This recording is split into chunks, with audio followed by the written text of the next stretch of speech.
peace is, of course, one of the issues here.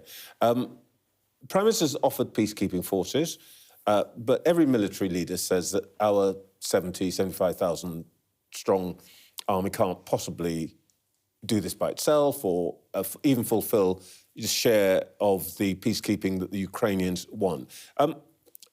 I spoke to the Latvian president, and he says that he thinks that what Latvians are doing, which is conscription, should be considered by other European countries in order to make sure that we have the forces. Is that something that we would consider?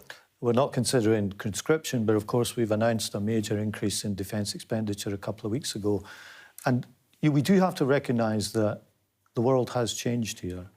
The phrase step up is used a lot in recent weeks, and Europe does have to step up in terms of its own defence.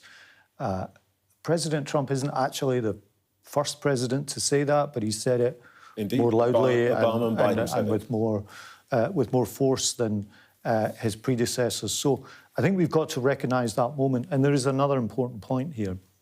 When the world is changing as fast as it is, it's important that we don't cling on to old assumptions. And I think the Prime Minister's played a tremendous role in recent weeks in responding to that situation and explaining it to the public. And that's why the decision on increasing defence expenditure was needed. And it may be why other decisions are needed in the future that respond to a new reality and that we don't find ourselves caught operating under the same assumptions as we used to in the past when the situation has changed.